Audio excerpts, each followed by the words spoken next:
It's time for the Daily Stand Up Podcast presented by Agile Dad with your host, Lee Henson. Without any further ado, let's get started. All right, it's time for us to talk a little more about the stable framework. Now, the stable framework is really gaining some traction and it's getting excited because it teaches us how to keep things out of the hidden factory.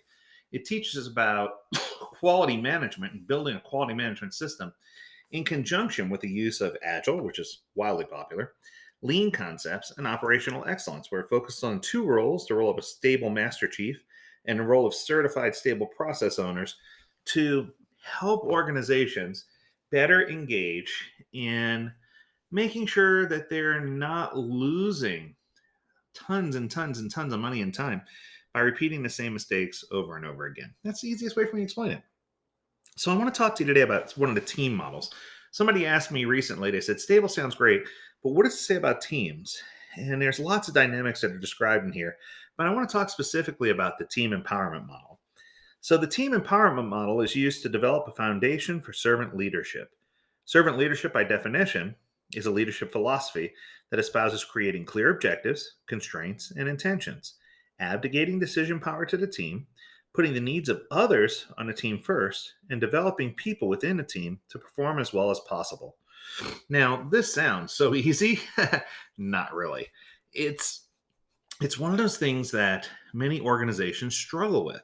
So I thought it's cool that while other frameworks, i.e., Agile and others, don't necessarily address this, Stable does a good job of calling it out and figuring out what to do next.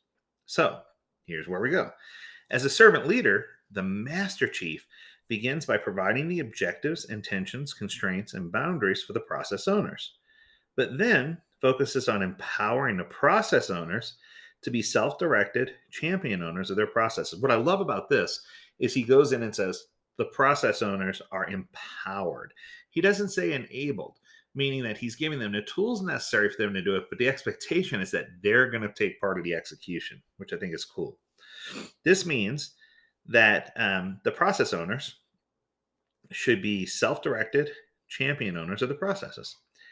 And the master chief pushes the decision making to those closest to the information, letting their team members make the decisions if the decisions don't require extra money or jeopardize anybody's safety, which obviously you definitely don't want to put somebody at risk, right? Or violate any constraints. Recently, I have a home in Florida. Everyone knows that. And recently we suffered from Hurricane Ian. And they had a cleanup crew that was going around and helping, people clear debris and move things from their property, minor things that, were just heavy lifting that really did have a huge impact on the people who were recipients.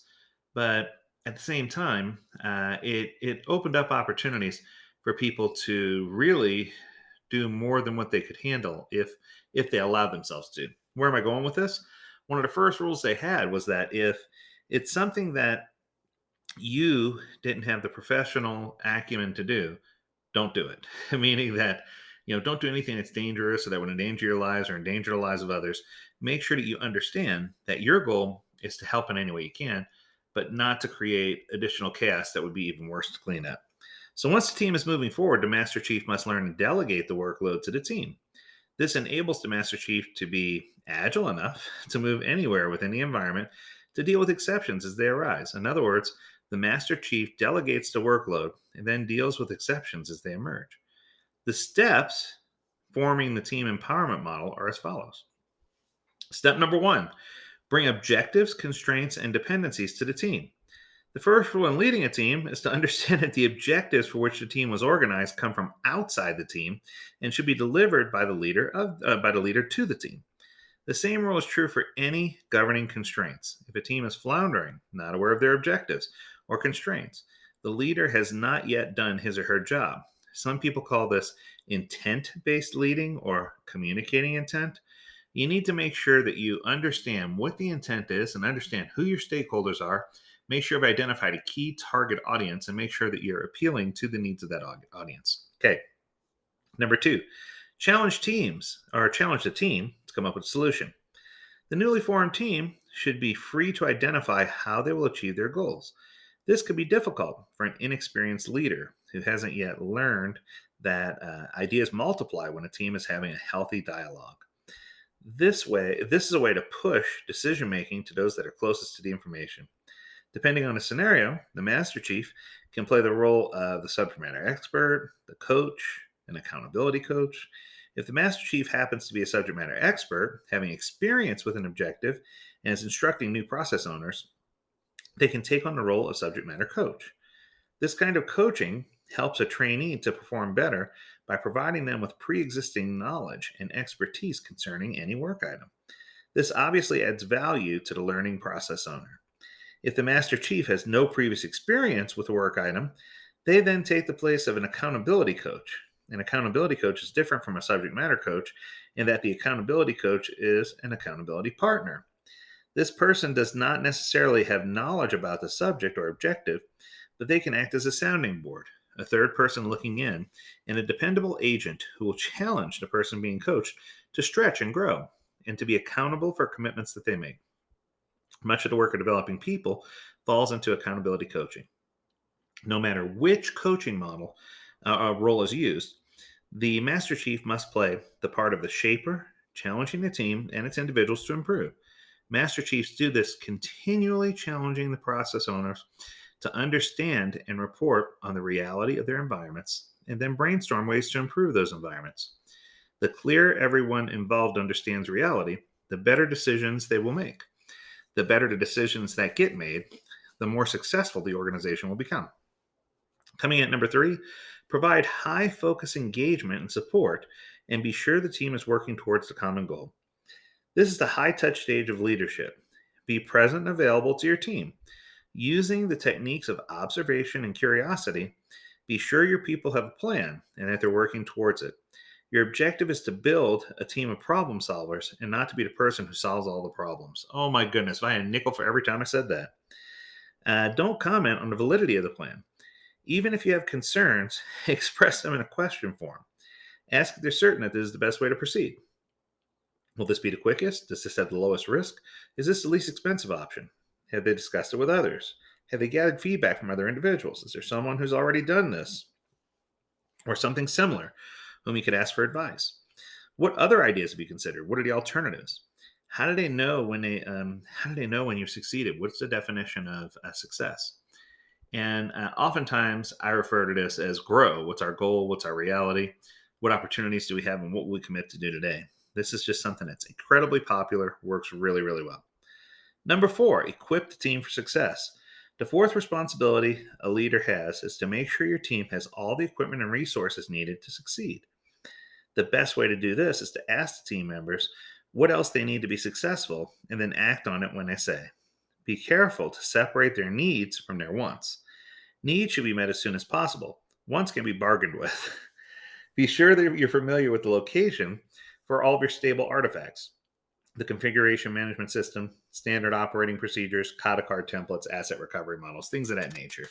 If you have all that in play and all that in place, it's going to make it that much easier for you going forward when you're trying to arrange with the team. If you're unable to provide them with a necessity, explain why and challenge the group to brainstorm for a workaround. All right, number 5, delegate, delegate, delegate. The fifth responsibility of the leader is once the leader is convinced his or her team knows the objectives, they understand the constraints, and they're equipped for success, and they're moving in the right direction, the next job is to delegate the workload to everyone on the team. If you can delegate the workload to everyone on the team, that's going to help you really understand and have the answers, unlike Siri, who just did not have the answer. Kind of interesting. There are different schools of thought on this, right? If you're a master chief on a small team, then you probably should be busy helping the team do the work. If you have a larger team, 8 to 10 or more, you should delegate all the work to the process owners and stand back and handle exceptions as they occur. This is called management by exception. If you're busy working on the details every day with a large group, you'll often miss the flags and the problems will become critical.